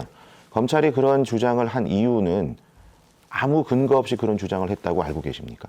저는 이 얘기를 꼭 해야 되는 이유가 있어요. 사실은 희생자에 대한 진상조사가 굉장히 미흡한 부분이 있다는 걸 말씀드리고 싶어서 그렇습니다. 검찰에서 얘기한 거는 구체적으로 이거를 판단하기 위한 신문 절차가 없었다.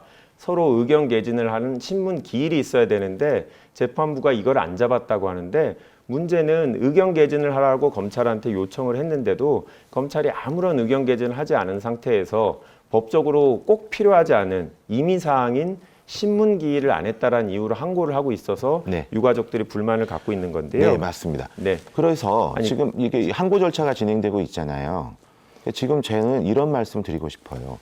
이게 검찰의 책임인지 아니면 지금 법원이 항고 절차를 제대로 진행하지 않는 책임인지 저는 이 부분이 더 중요하다고 아니 생각합니다. 법원은 항고 개시 결정을 했습니다. 아니, 그러니까 그러니까요. 특별 개시 맞습니다. 결정을 예, 했는데 예, 예. 그러니까 이런 부분에 대해서 저는 이게 국가기관 검찰의 문제라고 얘기하는 것이 아니라 대한민국 정부의 문제, 사법부의 문제라고 좀 말씀을 드리고 싶은 거예요.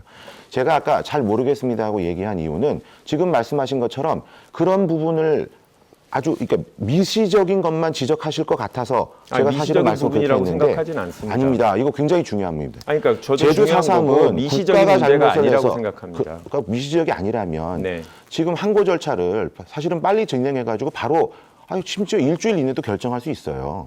근데 우리 사법부가 그런 의식이 없다는 것 이게 중요한 거 아니겠습니까? 네, 뭐 사법부가 신속하게 해야 된다는 건 저도 동의하고요. 김은남 후보께 그럼 여쭤보겠습니다. 지금 검찰이 같은 질문인데요.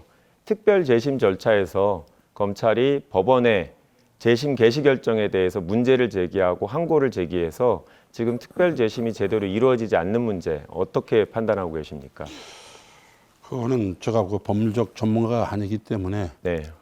아니 뭐 구체적인 법적인 절차보다 검찰의 태도에 대해서 어떻게 생각하시는지 궁금합니다. 그건 제가 검찰 입장에서 네. 뭐 그만한 또 이유가 있기 때문에 네. 한다고 생각하고 있기 때문에 그런 검찰이 고유한 권한에 대해서 그런 행정 행위에 대해서 이 후보가 가타부타 얘기하는 것은 난 적절치 않다고 생각합니다. 네, 저는 문제가 있다라고 분명히 이 자리에서 말씀을 드리고 싶고요. 또 한 가지 그러면 부상일 후보께 문의드리겠습니다. 이 재심 절차가 또 한 가지 이제 직권 재심 절차도 있습니다. 잘 아시겠지만 이거는 이제 군사 재판을 통해서 유죄 판결을 받은 분들을 이제 대상으로 하는 거고, 위원회가 법무부에 요청을 해서 직권으로 이 재심 절차가 진행되도록 이제 하고 있는 건데요.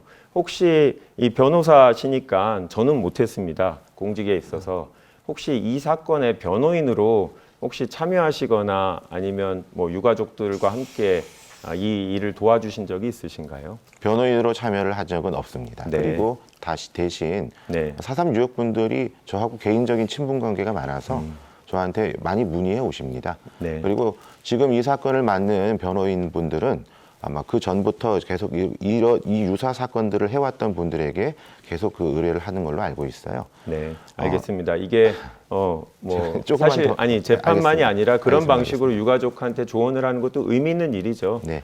저도 그 부분에 대해서는 부 후보님 활동에 대해서 높게 평가를 하고요. 저도 궁금한 부분은 이제 그래서 저도 말씀하신 대로 이 사건들을 어떤 분이 하시는가 봤더니 통상적으로 어떤 진보적인 아젠다를 갖고 이 지역사회에서 변호사 활동을 하셨던 훌륭한 변호사님들이 이제 변호인으로서 일을 하고 계신데, 우리 부 후보님 그래서 양력을 한번 제가 쭉 찾아봤더니 2009년도에 변호사 등록을 서울 변호사회에다 하셨는데, 그러면 지금도 계속 변호사 활동은 서울에서만 이제 그러니까 제주 변호사회에 지금 등록이 돼 있으신 건가요? 제주 변호사에 등록은 안 돼 있습니다. 그런데 제 사건의 70% 이상이 제주지방법원에서 열리고요. 또 제주 지역에 굉장히 많은 사람들이, 제가 선거를 해서 그런지 굉장히 많은 사람들이 저에게 민원을 말씀해 오십니다. 그런 사건에 대해서는 거의 대부분에 대해 제가 법적인 조언을 해드리거나 또는 직접 맡아서 수행을 하고 있습니다. 그러면 이제 서울에 있는 법률사무소에 계속 적을 두시고 사건만 이제 재판이 있을 때 여기 와서 하신다 이 말씀이신가요? 그렇지 않죠. 아마 김한규 후보님도 변호사신데 아마 송무 쪽을 거의 하지 않으셔서 자문 쪽을 위주로 하셔서 지금 송무 시스템을 잘 모르시는 것 같아요. 요새 거의 대부분 형사 사건을 제외한 대부분은 다 전자소송으로 진행이 되어서 뭐 일종의 뭐 재택근무라고 해도 될까요? 그러니까 이제 서울 그렇게 해서 변호사 사무실에서 계속 근무하고 계시는지 여쭤보는 겁니다. 적이 거기 들어 있는 건지. 서울에 있는 저희 법무법인은 제 사무실이 없습니다. 저는 여기서 일을 하고 있고 필요한 재판이 열리거나 의뢰인을 상담할 필요가 있을 때 서울에 올라가서 일을 보고 내려오고요. 아까 말씀드렸잖아요. 제 사건의 70%가 제주지방법원과 제주의 사건입니다. 네, 그럼에도 불구하고 저는 계속 서울 변호사 사무실에서 적을 두시는 건 좀 이해가 잘 안 되는데, 네. 그러면 가족관계 등록부 개정에 관해서 이게 꼭 법으로 바꿔야지만 가능한 일인가요? 어떤 점에 대한 걸 말씀하시죠? 그러니까 지금 죄송합니다. 시간이 다 됐으니까 다음에 여쭙겠습니다. 네, 시간 다 됐습니다. 예. 네, 이번에는 김우남 후보 순서입니다. 김우남 후보께서도요, 같은 방식으로 자유 주제입니다. 주도권 토론 9분간 진행해 주시죠. 예. 김한규 후보에게 묻겠습니다. 네. 이번 보니까 제주를 키우겠습니다. 네. 그런 게 이번 선거의 키워드인 것 같아요. 이제 강릉과 원주가 합쳐서 강원이 됐어요. 그죠? 네. 전주와 나주가 합쳐서 전라도가 됐고, 경주와 상주가 합쳐서 경상도가 됐습니다. 그럼 혹시 제주를 키우겠다고 했는데 이 제주도의 의미를 아십니까? 정확하게 어떤 걸 물어보시는지 잘 모르겠습니다. 제주도 지명에 대한 유래를 아시냐고. 제주도가 뭘 뜻하는 말입니까, 이게? 그냥 제주도입니까? 네, 말씀해 주시죠. 예. 제주도는 이제 고려 숙종 10년, 그러니까 1105년입니다. 고려에 복속되고 나서 그때까지는 탐나라고 불렀죠. 그래서 이 탐나의 지위를 내려 깔기 위해 가지고 물 건너 있는 마을이다. 물 건너 있는 섬마을이다. 그래서 제주를 굉장히 유쾌하지 못하게 한 발언이 이 슬픈 제목입니다. 네, 알겠습니다. 예, 그거 좀 알아주시고, 제가 이제 정치 신뢰와 관련해서 한 말씀을 드리겠습니다. 우리 그 김한규 후보에게는 굉장히 유감입니다. 엊그저께 공식적인 토론석상에서 느닷없는 사퇴서를 퍼뜨리더니 어제는 또 TBS 그 김어준 뉴스공장과 인터뷰했죠. 네. 거기서 단일화를 얘기했어요. 단일화. 누구하고 단일화하는 겁니까? 저는 명확하게 그거를 제가 단일화라기보다 김은남 의원님께서 민주당의 선배이시기 때문에 좀 후배 입장을 잘 생각해 주셨으면 좋겠다는 취지로 말씀을 드린 겁니다. 그런 젊은 사람이 정당당한 정치를 해야지 이런 공작 정치를 하면 안 되는 저는 것입니다. 공작 정치한 바 전혀 없습니다. 예. 뭐라고 했느냐? 거기 기사에 나와 있잖아요. 포기하지 않고 손을 내밀겠다. 단일화는 끝까지 고민해야 할 부분이다. 그게 저한테 불리하지 않다고 생각한다. 민주당 지지자 상당수가 저를 지지하는 것으로 알고 있다. 민주당 지지자는 상당수가 민주당을 지지하지 김한규 후보를 지지한다는 그런 근거가 없어요. 여론조사에서 나오고 있습니다. 여론조사는 숫자일 뿐입니다. 그런데 저한테 불리하지 않다. 그게 무슨 말입니까? 네? 그 단일화는 끝까지 고민해야 할 부분이다. 그게 저한테 불리하지 않다. 이렇게 생각한다. 이런 답변 한 적 없어요?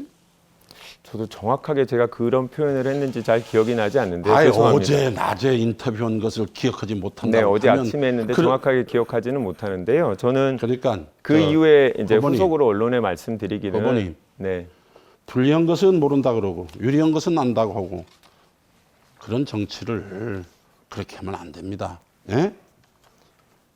김은남 후보의 자체의 지명도와 지지세가 분명히 있다. 있죠. 네. 예? 김무가 끝까지 완주할 것으로 보인다. 혹시 민주 후보로 단일화 마음이 있으면 포기하지 않고 손을 내밀겠다. 지금 무슨 단일화 협상 지금 진행 중입니까? 전혀 제가 진행 중이지 민주당에 않고 실망해서 네. 민주당을 개혁하기 위해서 탈당한 사람이 무슨 단일화를 당신하고 합니까? 단일화를 한다 그러면 부상일 후보고 해야 돼요. 왜 그러냐면 민주당에서 그런 그렇게 의사를 지금 제 말 밝히시는 들어보세요. 건가요? 내 시간이에요. 아니 그 혹시 그런 논의를 하고 계셨나요? 그동안? 아니 내 말씀 들어보세요. 아니, 제 질문에 답을 답변을 하라고. 해주십시오. 왜냐? 난 그 부상일 후보고 하는 줄 알았어. 왜? 부상일 후보를 민주당에서 그렇게 영입해 가려고 제의까지 했으니까 두 사람이 단일화해서 막강한 김문남 후보하고 맞붙는 게 맞는 거 아닙니까? 어떻게 생각하세요? 저는 뭐 기본적으로 단일화라는 거는 같은 가치와 이념을 갖고 있는 사람들끼리 해야 되는 일이죠. 같은 가치와 이념을 갖고 있지 않아요. 이번 막상 해서 토론해 보니까 이념도 같지 않고 수준도 같지 않고 또 제주도에 대해서 애정도 없고 이런 사람하고 무슨 더 단일화를 합니까? 저는 김은남 의원님께서 상대 후보에 대해서 전혀 확인되지 않은 본인들의 생각을 팩트인 아니, 것처럼 말씀하시는 거에 대해서 되게 부정적인데 제가 제주도에 대해서 관심이 없고 애정이 없다라는 걸 어떻게 확인하셨습니까? 이번 토론 과정을 통해서 확인했죠. 그거는 사실이 아니라 그렇게 생각하시는 거에 불과하고요. 그럼 좋습니다. 예, 그거 네. 제가 수용하죠. 네. 그런데 왜 이렇게 정정당당하게 토론에서 이걸 따지든지 뭐든지 해야지. 무슨 언론 인터뷰 해놓고 어제 거 기억이 안 난다. 그런 기억력 가지고 어떻게 저 도민을 위해서 일을 하겠습니까? 제가 정확하게 그런 표현을 썼는지 조금 의문인데요. 저는 도민 여러분들께 명확하게 말씀드린 거는 김은남 후보하고 저 사이에 뭐 단일화 논의는 전혀 없었습니다. 그 부분은 명확하게 말씀을 드리고 제가 김 후보께서 저한테 이제 사과하라고 밖에서 말씀을 하셨으니까 다시 한번 말씀드리는데 제게 분명히 언론에서 문의가 왔습니다. 김은남 후보에 대해서 혹시 사퇴할 가능성이 있다라는 얘기가 있는데 혹시 제가 알고 있는 거냐?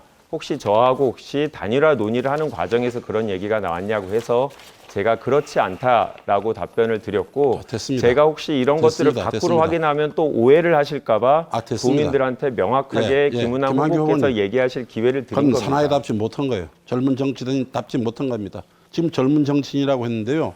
네. 제가 정치 데뷔할 때가 국회의원이 50살에 했어요. 당시보다 한 살 윗대 했습니다. 네. 젊다고 자랑하지 마세요. 저도 그 나이에 했어요. 네. 예? 사선 5선 되려 그러면 제 나이 되는 겁니다. 예? 네. 그렇게 생각하시고 그다음에 제가 보니까 굉장히 우리 국민의힘에서 아주 수준 높은 역대급 성명을 하나 내주셨어요. 부상일 의원이. 네. 뭐라고 했느냐면 아무리 정치판이 혼탁할지라도 지킬 것이 있다. 응? 뭐 이렇게 하면서 김한규 후보의 오만방자한 질문은 김문함 후보 우롱이 아닌 도민 우롱이다. 공감하시죠? 그럼요. 예. 예. 김한규 후보는 도민에게 즉시 사과하고 민주당, 제주도당은 재발 방지를 약속하라. 이렇게 성명했죠. 그렇습니다. 정말 정치가 이렇게 돼야 된다고 생각합니다. 그렇지 않습니까? 예? 그럼요. 거기다가 아까 말씀하셨던 김어준의 뉴스공장에 전화 인터뷰를 하면서 네. 저 역시 그걸 들었습니다. 왜냐하면 그 바로 다음에 제가 인터뷰를 했기 때문에 그걸 직접 들을 수가 있었는데 단일화를 계속 추진하겠다는 명확한 발언을 했거든요. 그래서 바로 그 뒤에 저는 이런 생각을 했습니다. 김한규 후보가 새로운 정치를 제주에서 보여주고 싶어 한다는 얘기를 했는데 굉장히 의도된 발언이 아닌가 이런 생각을 했어요. 공개된 자리에서 김문환 후보에게 망신을 주고 그리고 나서 그 뒤에 다시 손을 내미는 그런 것은 제가 생각하고 있는 바로는 우리가 이미 그렇게 하지 말자고 했었던 그런 구태의 정치 모습이었습니다. 예, 그 말에 저도 적극 동감하고 그 전날 분명히 제가 유감을 표명하고 해명을 요구했음에도 불구하고 한술 떠서 다음 날 안 가가지고 언론 플레이를 또 하는 거예요.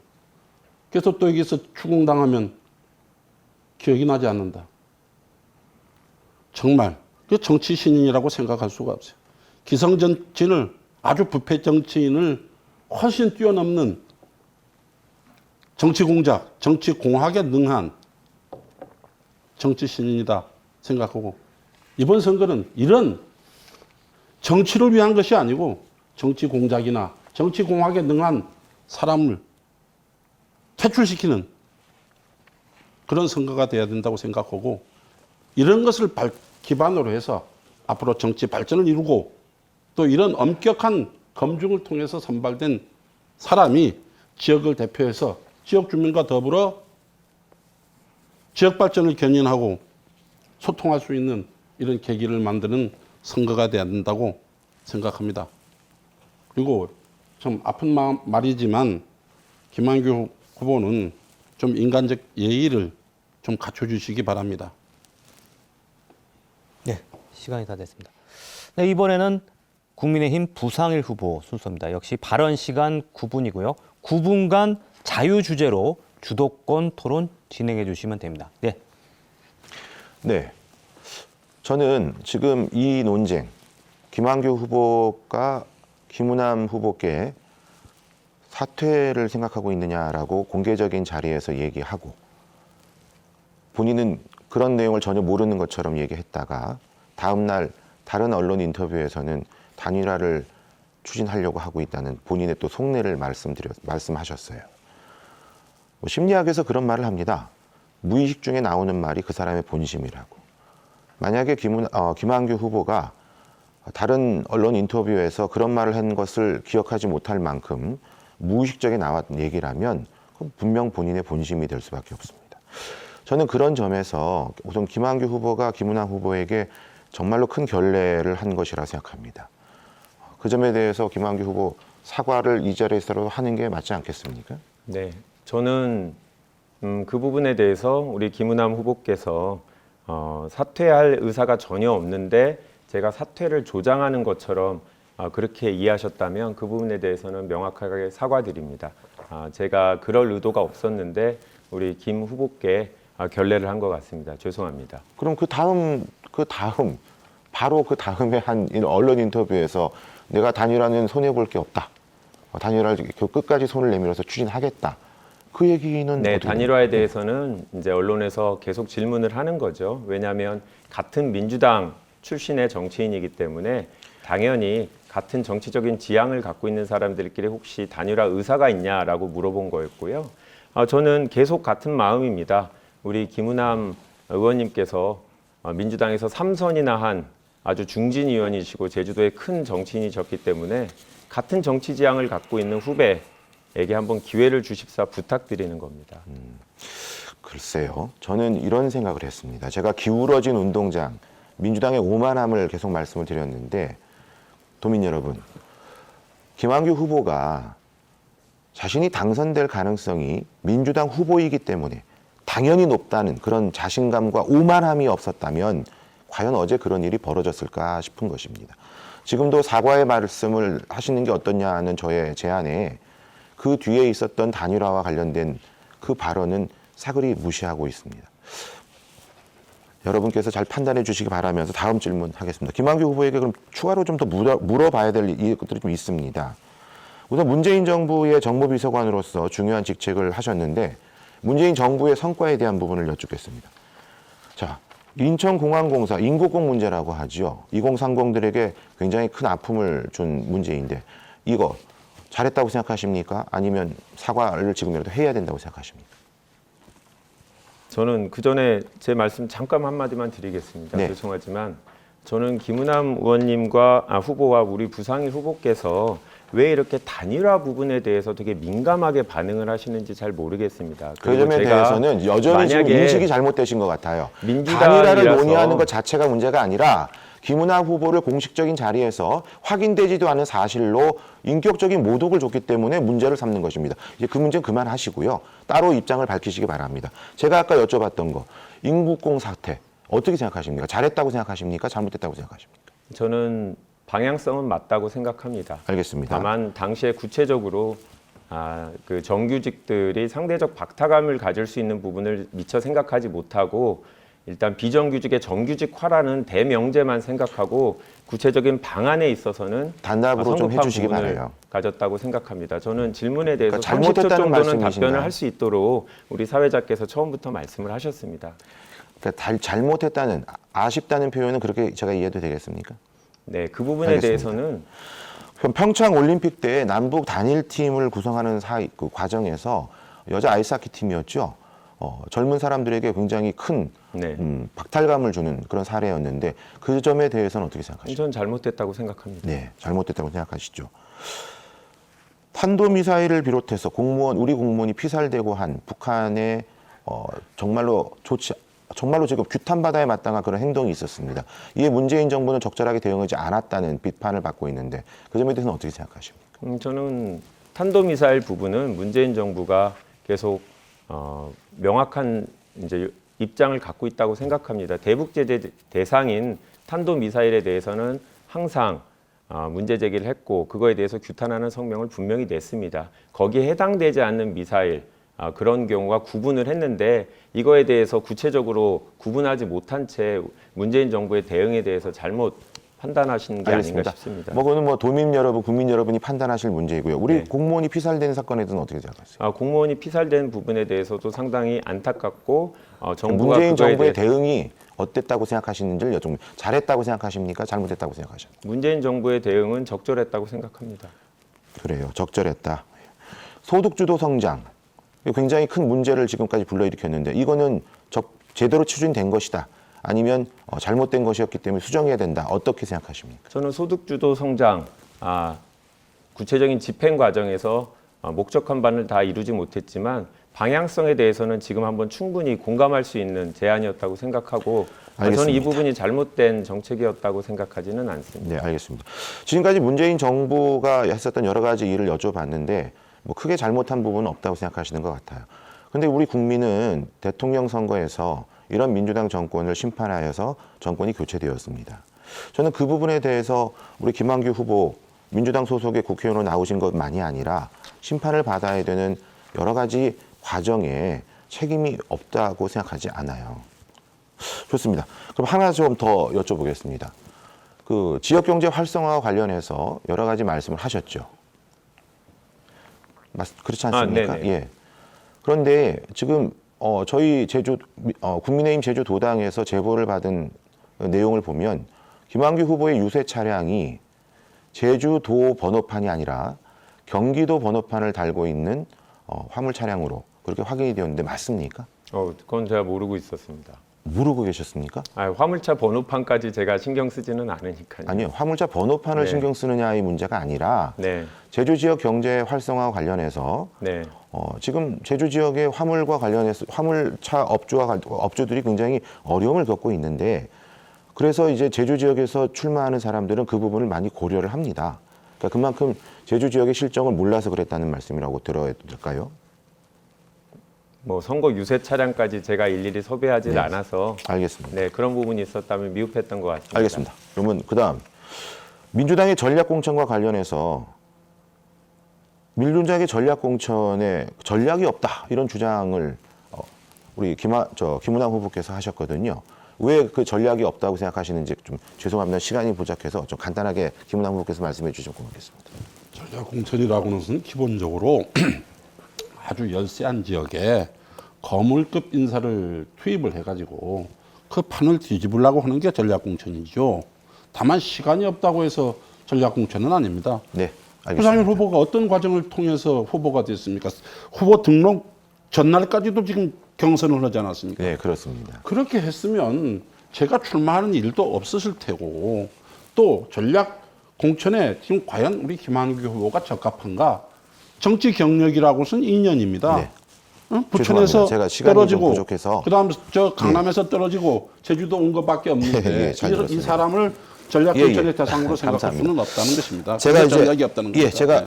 판넬을 좀 준비했는데 김한규 후보에게 묻겠습니다. 제가 호남, 전라도라는 발언을 했기 때문에 이게 지역 발언이다 이렇게 하셨어요. 근데 여기 보시면 박지원 전 그 민주당의 계속 굉장히 중요한 정치인이시죠. 박지원, 박주연, 박주선 이런 분들이 호남당이라는 표현을 쓰고요. 그다음에 이미 언론에서도 이런 표현들은 다 합니다. 그런데 이게 왜 지역주의인지 잘 모르겠어요. 그분들이 민주당 정치인들이 아닙니다. 지금은 예, 지금은 탈당하신 아니시죠. 지가 오래된 분들이고요. 예, 지금은 아니십니다. 그래서 그다음에 이 지역주- 부분도 한번 말씀을 드려야겠어요. 자, 제주 호남 향후회와 관련해서 김한규 후보 호남인과 한 뜻을 감사하고 시간이 다 됐습니다. 예. 자, 룰이 있으니까요. 예. 토론을 정리할 시간이 됐습니다. 마지막으로 1분씩 마무리 발언 시간 드리겠습니다. 먼저 김은남 후보 마무리 발언 1분간 해주시죠. 존경하는 유권자 여러분, 거짓말과 거짓 선동은 우리 공동체를 파괴하는 커다란 적입니다. 이번 선거에서 반드시 거짓말하는 후보, 거짓말하는 정당을 퇴출시켜서 정치판에 새로운 혁명을 일으켜야 합니다. 이번 선거는 제주를 위해서 열심히 일해온 후보와 제주도를 자기 정치적 출세의 기반으로 이용하는 후보와의 대결입니다. 제주도를 잘 아는 후보와 제주도를 잘 모르는 후보와의 대결입니다. 이번 대결은 제주의 뼈들을 묻을 사람과 선거 떠나자면 찾아오는 정치 철새나 아니면 떨어지면 다시 보따리를 싸고 서울로 올라가는 정치 철새와의 대결입니다. 대답은 분명합니다. 제주를 지금까지 지켜오고 앞으로 지켜갈 제주의 정치 텃세 김은남을 선택해 주십시오. 네. 다음은 국민의힘 부상일 후보 1분간 마무리 발언 해주십시오. 아까 충분히 보여드리지 못한 것입니다. 여기 보십시오. 김한규 후보는 호남인과 한 뜻을 감사하고 서로 공동체를 확인했다. 이게 바로 지역주의 아닙니까? 저는 김한규 후보의 이런 지역주의 발언이 저는 본질이라고 봅니다. 지역주의로 인해서 이익을 보는 집단이 지역주의를 얘기합니다. 저 부상일은 기울어진 우리 제주의 운동장을 바로 세우기 위해 여당 국회의원 한석 만들어 주십사 부탁드리는 것입니다. 14년 동안 준비했습니다. 4번의 낙선은 김한규 후보에 비해서 4배 더 준비했다는 말을 제가 드리고 싶습니다. 정말 일하고 싶습니다. 도민 여러분, 이 간절함 어떻게 표현할지 모르겠습니다. 저 부상일 도민 여러분께 정말 간곡히 부탁드리겠습니다.